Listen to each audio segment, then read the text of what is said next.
I've noticed that healing happens in a lot of different places. Sometimes it happens on a yoga mat. Sometimes it happens in meditation. Sometimes it happens doing somatic work. Sometimes it happens in the therapy office. Sometimes it happens with a pastor.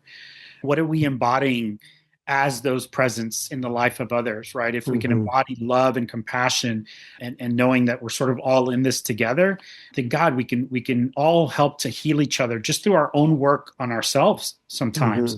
And so if we can keep doing that, then we can start to shift the way that many of us show up in the world. And, what can that mean for us as society and as the world? This episode is sponsored by TherapyNotes, TherapyNotes.com. Be sure and check them out, and be sure and use the promo code Gordon, Gordon, and you can try them out for 2 months for free.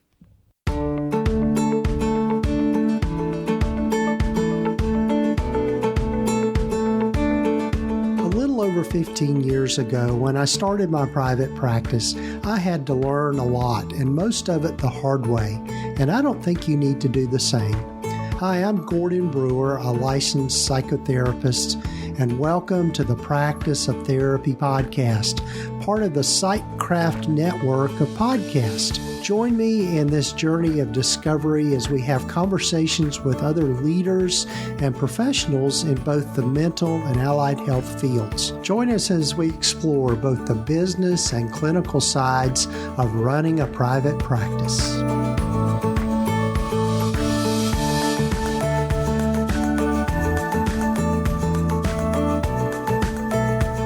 Well, hello, everyone, and welcome to the podcast. This is episode number 366 of the Practice of Therapy podcast, and I'm Gordon Brewer. Glad you've joined me on this journey, and so glad you're listening to the podcast. I hope you'll take time to follow us or follow the podcast wherever you might be listening to it. I'm looking forward to you hearing from my guest today, Dr. Carlos Garcia. He was one of the nicest people I've interviewed, and he is the owner and founder of Tampa Counseling and Wellness, and we talk about what it took for him to build that and just the learning curve around growing a private practice and learning all the things that you need to learn on the business side of things, because one of the things that happens is that, as we all know, is that in graduate school, and we get all of this great clinical training and become great clinicians, but to be in private practice takes a lot of business knowledge and things around that. So we talk about his journey and just what he's learned along the way. He's got a really great story, and he's just a true gentleman and just really a really great guy. So looking forward to you hearing my conversation with Dr. Carlos Garcia. Before we get to that, though, one of the things that I'd love to invite you to do is to consider joining the Practice of Therapy Collaborative. The doors are open now for the mastermind group. The Practice Collaborative, the Practice of Therapy Collaborative, let me say that right, is a membership community that meets once a week online, and we just have a great time talking with each other about all the ups and downs of running a private practice. One week we do some teaching, another week we do some hot seats in which we talk about a particular problem that someone is having or needs help with. Other weeks we might have guest consultants come in and share their knowledge. And more than anything, it is a community, and we run everything through the Circle platform, so we can have conversations in between times just online, and then we meet by video conferencing online once a week on Thursdays. So be sure and check it out. And also, if you will use the promo code just winter25, you can get $15 off your monthly membership by doing that. But if you'll go over to practiceoftherapy.com/practice collaborative, again, that's practiceoftherapy.com/practice collaborative. That's where you can find out more, and also join the membership community. I'd love to have you. And also, if you just want to find out if this is going to be a good fit for you, we can book a free 15-minute brainstorming call just to see if it is going to be a good fit for you. So again, you'll find information there at practiceoftherapy.com/practice collaborative. Hope you'll be able to join us. And the doors close to that on February the 14th. So once that date hits, the doors will be closed for a while. So anyway, be sure and check it out. And also, before we get to my conversation with Carlos, love for you to check out mentalhealthwaretn.com. It is an online store that I helped collaborate with my friend Ashley, and she sells all sorts of swag and t-shirts and sweatshirts, all related to mental wellness and addiction recovery, along with a lot of great t-shirts and sweatshirts for our professions. So if you're looking for that perfect LMFT t-shirt or that perfect t-shirt to show off your profession, she's probably got it. And also she can customize anything that you want to have, whether your name on it or if you've got a design in mind, she can help with all of that. So be sure and check it out, mentalhealthwaretn.com. And also, real quickly, before we get to my conversation with Carlos, I'd love for you to hear from our sponsor of the podcast, TherapyNotes. And if you'll check them out at practiceoftherapy.com/therapynotes. And also, love for you to hear from one of the members of the Sightcraft Network, of which this podcast is a member. Hi, I'm Whitney Owens. If you don't know me, I am the person behind the Wise Practice podcast, which is part of the Sightcraft network of podcasts. I am so proud to be a part of this network, along with my good friend, Gordon Brewer, who's doing such amazing work on helping people on their practice journey. If you haven't discovered the Wise Practice podcast yet, you can find it anywhere you listen to podcasts. I'd love for you to join us as we explore how to grow a faith-based practice that brings you the income you need and the lifestyle you want. Be sure to check out the podcast and other helpful information at whitneyowens.com. Ready to upgrade your practice from a rusty bicycle to a shiny new sports car? Buckle up, because TherapyNotes is here to turbocharge your journey. It's the comprehensive practice management system you've been craving, equipped with everything you need to navigate patient records, schedule seamlessly, host remote sessions, craft detailed notes, and tackle insurance billing with ease. And guess what? It's your trusty sidekick, available whenever and wherever duty calls. Picture having more quality time with your clients, all thanks to this digital assistant that never clocks out. Here's the kicker. It's Gordon approved, so you can trust it's the real deal. Bid farewell to paperwork headaches and embrace a new era of efficiency and top-tier care. Ready to level up your private practice game? Swing by practiceoftherapy.com/therapynotes and punch in promo code GORDON for 2 months on the house. Enjoy the show.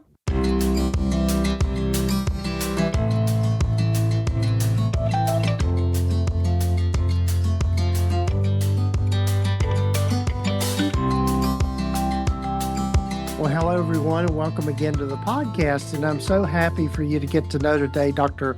Carlos Garcia. Welcome, Carlos. Thank you. Thank you, Gordon. It's such a pleasure to be here with you today. Yes. And so Carlos is in Tampa, Florida. Tampa Counseling and Wellness. Yes. Perfect. Yeah. Tell a little bit more about yourself and how you've landed where you've landed. Yeah, sure. So I'll give you the quick part of the story. So actually, after high school, I was in the military for about 6 years, serving in the United States Marine Corps. And then I actually transitioned into work as a fireman and paramedic for about another 6, almost 7 years before I decided to go back to school and get my doctorate degree in psychology. So it's always been a passion of mine. I also struggled a lot with my own mental health in my 20s and 30s. So that was sort of the big push. I saw the ways that therapy could have such a profound impact in shifting someone's life, and sort of knew from that point on that that's what I wanted to do with my life. So coming out of my graduate program, I actually went and did a little bit of consulting work in corporate America, and then came back to Tampa in 2017, got my license, and then a couple of years after that started my own practice. So we now have a small practice here in Tampa with several other clinicians that work with me, and we have an amazing team, and we provide just like the just really best and most amazing services to our community in mental health and wellness. Oh, it's awesome. And thank you for your service on just Thank both, you. to our country and then just in the, in the first responder So arena. much. Yeah. Yeah. Yeah. So I'm guessing like most of us that are in private practice, the learning curve on how to run a practice was a pretty big one because I know as people have heard from me, we get a lot of great clinical training and learn that whole side of things, but running the business side of a practice is a totally different thing. Yeah, it's sort of you're just like taking the hits and learning as you go, right? Hmm. It has felt at times like you're just kind of walking in the dark with your hands Hmm. out in front of you to kind of figure it out. I think there's a lot of beautiful learning that happens in that way, Gordon, that we may not get in a classroom, for example, if we were Hmm. taking sort of a business course. I'm keenly aware of that because just here recently, I was asked to speak for a class over here at the University of South Florida for folks that were about to graduate with their doctorate in Hmm. business. And it was profound to see how I had this sort of level of experience and knowledge that was derived from walking through the dark, from hitting the bumps on the road Right. that some of these folks hadn't even been introduced to yet. So I think there's a really cool piece to that. But yeah, it's also a challenge. It's also a challenge because you're asked to sometimes learn, whether it's, how to create budgets or how to do marketing or how to Hmm. network, things that you haven't maybe had to explore in the past. So yeah, there's such a growth that, comes from that's beautiful. I got really lucky, Gordon, because of my veteran status here locally. We have the MacDill Air Force Base, so there's a Hmm. lot of veterans in our community. And one of the programs that was available for veterans was a sort of 3-month course for veteran entrepreneurs. So I got to Wow. come in and meet with them once a week and kind of learn a few things about how to develop a business, scale a business. And so that was really, really helpful. Also have this really, really amazing facility that is in downtown. It's called the Entrepreneur Collaborative Center. And Hmm. so they have a lot of free resources there that are funded by the county. If you wanted to take a class on sales, if you wanted to take a class on, how to create a business plan, they have those things. So the resources were out there. It was really a matter of going out there and, how much of that did I want to learn and then be able to come back and implement in my own practice and my own business. Right, right. Yeah. So what were some of the things that I'm trying to think how the best way to ask this question, what were some of the things that you felt like were, I guess, pivotal in helping you grow your practice and just kind of this is finally on the right track kind of thing. Yeah, God, there's so many. Yeah. Yeah, I think the one that is sticking out for me the most, and I don't know if a lot of other folks experience a challenge around this, but around budgets and finance, I've never been a Hmm. numbers person, and so even in the first couple of years of my practice, am I tracking the right data? Am I looking at the numbers correctly? And so there was a big learning curve there for me, and just one of those places where I've been challenged throughout, right? Hmm. Because you want to get out ahead of that stuff early on in the practice, right? Before you're making mistakes that are costing you deep in the pocket. And so, if I had any advice for anyone out there, if that's a place where you feel challenged, maybe take some classes on or some courses on QuickBooks or budgeting or whatever it is, that's really going to help you in a really, really powerful way in the long run. Because, here we are, and we're still kind of looking at like, what's the best way to track all of the data, the numbers that we need Yeah. to track, not just from a revenue perspective, but incoming calls and where are those calls coming from, and are we converting? I hate using terms like that, Hmm. therapy space, but like, are we converting the calls that are coming in? How long are they staying? And really more from a perspective of like, how can we use that data to better our services, Hmm. to be better for our clients and for our community? So all of that is really, really important. And if you're not a numbers person, well, make sure that early on you bring someone on in your team that is, Right. Yeah. Right. Yeah. That's something that people hear from me all the time is the importance of knowing your numbers, Yes. but like you said, that's a very broad term, knowing your numbers, but what numbers are we looking at and that kind of thing. And you mentioned some really good things to think about is, one of the things that I think a lot of people don't think about is just client retention and making sure that people are staying and completing their therapy and that sort of thing. Yeah. Absolutely. Yeah. One of the things that I chose to do at my practice, Gordon, and I'm kind of talking from my like owner hat here, but also, the therapeutic, compassionate part of me. I I felt very strongly. Let me just back up here a minute. I think that when our field started to adopt the medical model, there was some really great shifts, and then some shifts that impacted our field in a pretty negative way. For me, I'm not a big believer in the fact, these sort of manualized. I know there's a lot of value in that, but for me, it's about like the human sitting across from me and the healing that they need to do, less about how many sessions do I have to give you and what prescriptive treatment do I need to give you, right? And so for me, it was very important that if I was going to hire staff to work at my practice, that I wanted to have what I call sort of brand alignment, right? Are the therapists that also work here work sort of in the ways that I do with that model of belief, that we're not just going to do a quick fix, that this isn't sort of solution focused therapy, although that has its place and its value, that we're really here to provide a different service. And we want to get you to the root of your hurt and pain and whatever's showing up for you, so we can help you heal and move through that. So I decided to hire a lot of interns and postdocs that were going to work under me for a period of time. And that was sort of my way of knowing that the services we were going to have here were going to be consistent. So in that is coming back to your point, the client retention. I think when clients know that they're there to do deeper work and that there isn't some set amount of sessions that's going to relieve their suffering, if you will, they're sort of in it for the long haul. I think that's a part of the messaging that contributes to a client that stays longer, is that first conversation up front about like, what are we really doing here? I mean, yeah, I'm happy to give you some strategies and techniques to fix the problem that's going on right now, but right, this has a deeper root to it. And I invite you and encourage you, what if we were to, take a look at that and show you not only how to heal, but how to develop some different coping strategies and some different ways of being in the world, so that later on down the road, if this were to ever arise again, you know what you have to do, right? And you feel confident in your ability to do that. So for me, that's a big piece that goes into client retention. Right. Yeah. And unfortunately, I think part of the whole medical model of mental health has been driven by insurance.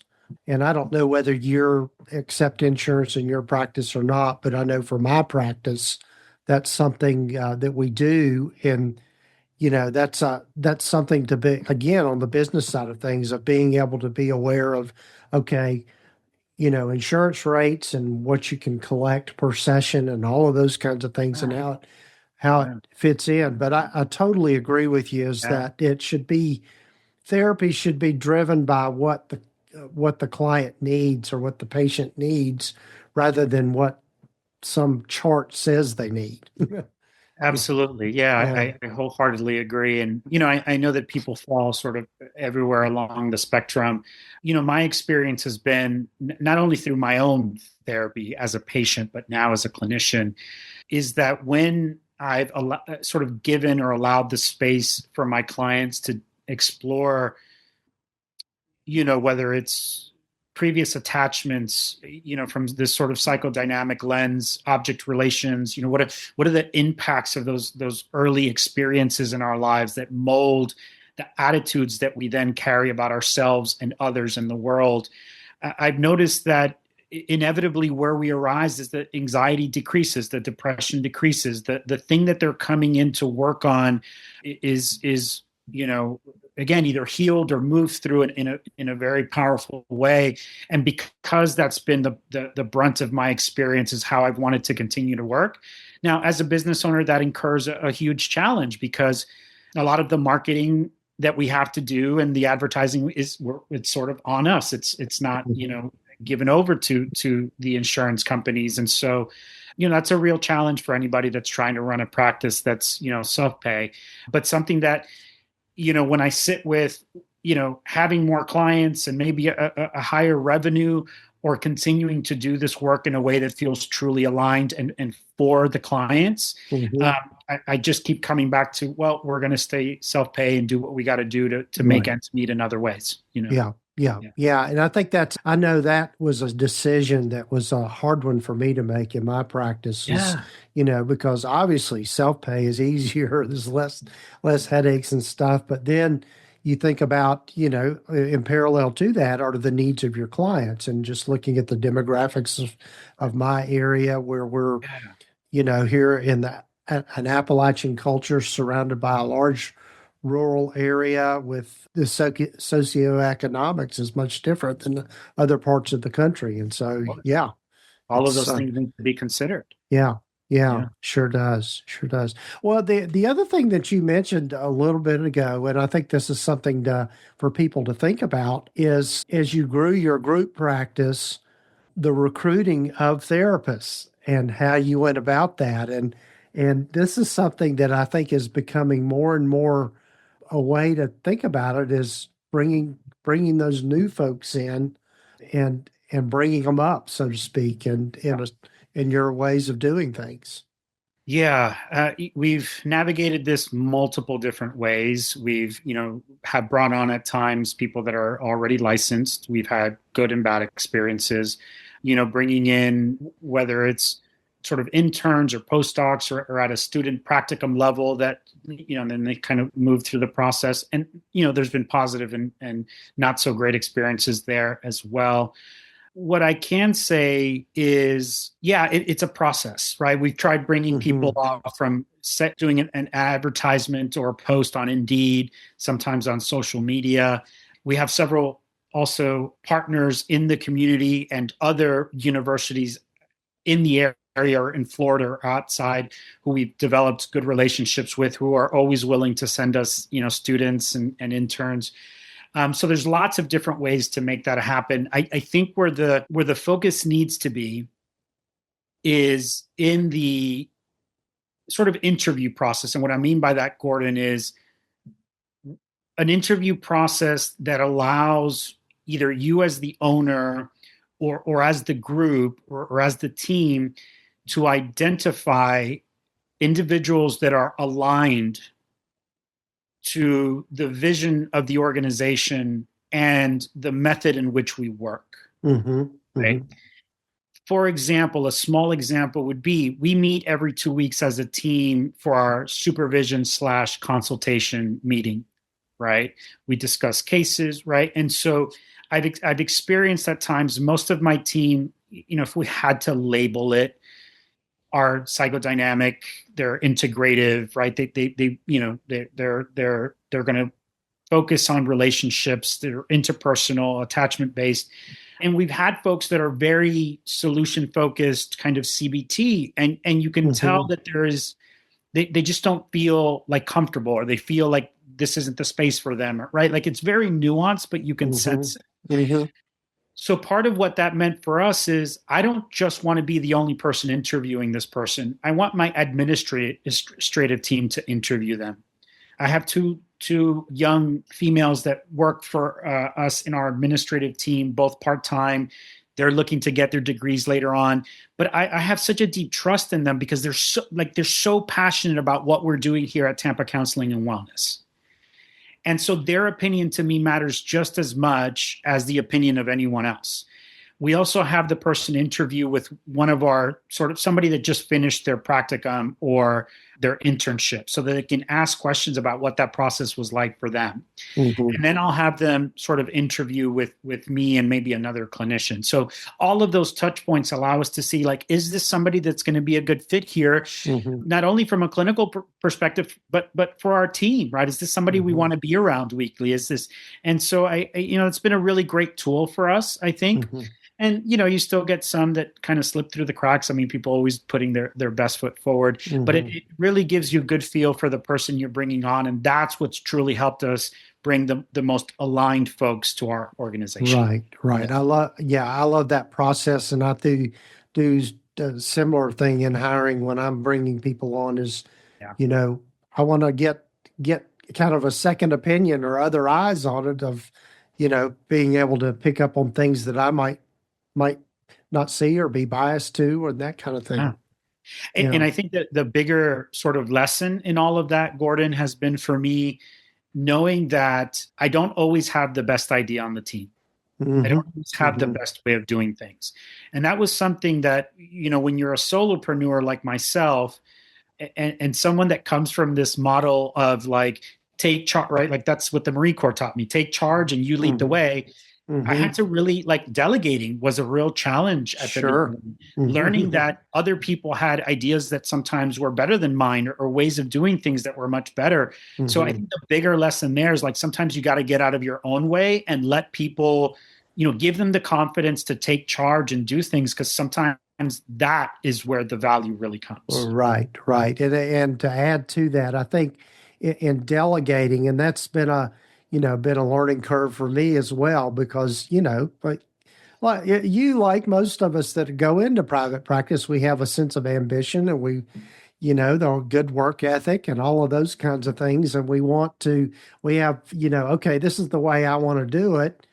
And the thing about it is if you do it all, then you will never grow. Exactly. You absolutely have to have the ability to delegate and outsource to have any sort of growth. And I think recognizing too that I might delegate this to someone and know they're not going to do it exactly the way I would do it, but they're going to do it in their way and it's going to be just as successful. Yeah. It is really truly about surrendering in that process sometimes. And I think another thing that goes along with that, Gordon, is, for me with my staff, it's always been a conversation that I house right up front about this is our practice. Right. So the second that I hired someone new on the practice several years ago, because I was on my own for the first couple of years, I went into the website and changed all of the my and I to we and our. And so even when young practicum students or interns are coming here, I tell them, this might just be the place where you come and train for a couple of years, or you can make this your home. And what I mean by that, when I tell them that, is like, bring your creativity, bring your passion, make this a place that's yours as well. Bring in new services, right? Find where we can grow all together as a team in a way that we could all benefit. Right. So I think when you plant that seed early on in someone that's still in a sort of supervised role, they really take ownership of their time here. They develop a deeper sense of confidence of like, oh yeah, my opinions and my thoughts and the things that I bring to the table are really acknowledged here and sometimes implemented. And so that really helps the cohesion of our team as well. Right. Yeah. One of the things, I don't remember where I heard it, but I remember just thinking about, and it was around team building and that sort of thing. But, people don't work for a paycheck. They work for a sense of purpose and feel like they're contributing in some way. And so the more you can do, just like you mentioned, Carlos, and giving people ownership and giving them a stake in it, they're going to be happier, you're going to be happier, and it's going to be a much more successful practice. Yeah, and all of that is the sort of trickle effect, the ripple outward, because when you have therapists that are engaged, when you have therapists that don't feel burnt out, when you have therapists that come to work and want to be here, the level and quality of their work directly relates. And so now you have these like amazing therapists just really showing up for their clients in this really powerful, beautiful way. And like I get emotional about it, but often in these team meetings, I'm hearing these therapists and their work with their clients, and it's so like I'm moved to tears because it's so beautiful, the work that's happening, right? And so it's beautiful to see that it's a ripple outward, right? And these clients are then going out there and right, they're better for their families and in their world, and so it really is just amazing to see. Yeah, it is, and it's I've always said it is that this work that we do is very noble, and I would say, just drawing on kind of my own faith tradition, really kind of holy, sacred work as well. Not to push any sort of religious agenda or anything, but that it's people come and hand to us some of the heaviest things in their lives, and to have someone there to listen and to hear it in a non-judgmental, affirming kind of way. I think that's where healing resides. Yeah. That's it, Gordon. Mm-hmm. That's it. I mean, that's it. Yeah. That really speaks to me, my friend. Yeah. I'm just reflecting here recently on a client that, just came in and was finally at that point where they shared something that they had been holding sort of deep agony and shame around for years and years and years and hadn't told anyone. And, I just sat there in an awe. And again, this is not almost like a spiritual awe, like, wow, to be graced with the honor that another human being has given me, the trust that they have given me in that moment was like, I didn't even need any other kind of payment or paycheck, like to be sort of given that. It was such an honor. And so I think the word sacred is very appropriate here. That doesn't happen in too many other spaces in our lives. Right. I was just sharing with one of my young clinicians who was feeling really positive about some work that he's done with a client. And I sort of just said, like, if nothing else, right, we don't have to get tripped up in what am I doing with this client? Which way are we moving? What's the treatment plan? It's just sitting back and recognizing that you are a safe and loving and compassionate place from which they can go into the places in them where they hurt or have shame to find the healing, to do the work, right, in our presence, in a loving presence. And like, if we do nothing else, you've done it all. Yeah. You're exactly right. That is the key. I think that's the key to therapy is just creating that safe space and being able to just kind of take in and hear the pain that people are going through and them knowing that it's okay. Yeah. Yeah. Yeah. And you know what? Here we are, right? Yeah. And nothing changes. And I still think you're an amazing human being, and really that space. Yeah. You know it, Gordon. Yeah. Yeah. Well, Carlos, this is great stuff. And I know we could probably talk all day about these things that we're passionate about, but any parting thoughts that you have and on all of this? Yeah, I just, this last conversation that we were just having, it feels like that's kind of where we always arrive, whether it's, as therapists or, sometimes I've noticed that healing happens in a lot of different places. Sometimes it happens on a yoga mat. Sometimes it happens in meditation. Sometimes it happens, doing some somatic work. Sometimes it happens in the therapy office. Sometimes it happens with a pastor. I think that it's right. Like, what are we embodying as those presents in the life of others, right? If we can embody love and compassion and knowing that we're sort of all in this together, thank God we can all help to heal each other just through our own work on ourselves sometimes. And so if we can keep doing that, then we can start to shift the way that many of us show up in the world. And, what can that mean for us as society and as, as a world? Yeah. So yeah, that's sort of my parting thought. Let's continue to do the work on ourselves so that we can be beautiful vehicles for others to do their work. because it's important work. It really is. Yeah, absolutely. Well, Carlos, thanks again for being on the podcast. Tell folks real quickly how they can get a hold of you and get in touch if they'd like to. They can find me on TampaCounselingandWellness.com. Those are also on Facebook and on Instagram. They can find me at Dr. Carlos A. Garcia on Instagram. I post a lot of content about, just life and the ups and downs of life, and a lot of beautiful things there. And here now, I just launched a new website in 2025, which is drcarlos.com. And that's, if people want to connect with me there, they can find my book on there. And also a lot of my speaking stuff is on there as well. Awesome. Thanks again, Carlos, and I'm sure we'll be in touch again.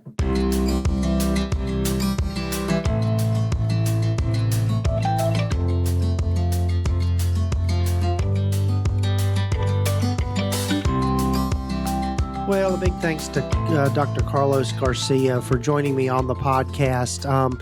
He has got such a heart for what we do, and I'm just really thankful for him and the fact that he is in this profession and giving all of his experience just from his life experiences and really truly helping people in their journey with mental wellness and that sort of thing.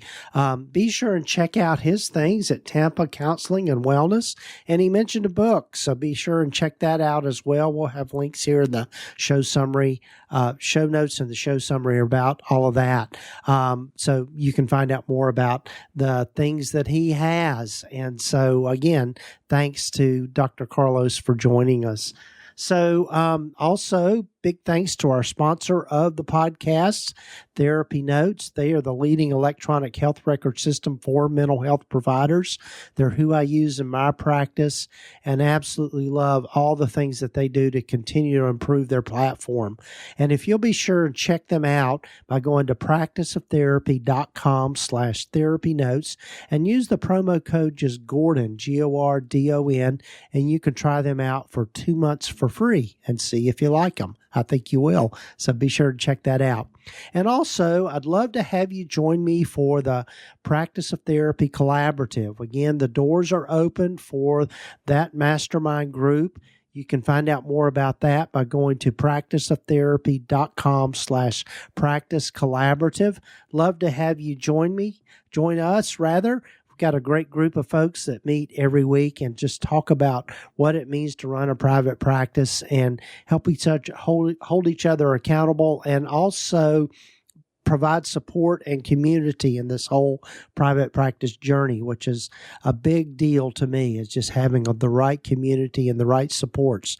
So be sure and check it out, practiceoftherapy.com/practice collaborative. I'd love to have you join us. And if you want to see if you want to maybe have a conversation with me about seeing if this might be a good fit for you at your stage, just let me know, and you can email me and we can set that up. So check it out, practiceoftherapy.com/practice collaborative. Thanks again, folks, for joining me for this particular episode. We've got lots of great guests lined up for future episodes, and we'll be back with you again next week for another episode of the Practice of Therapy podcast.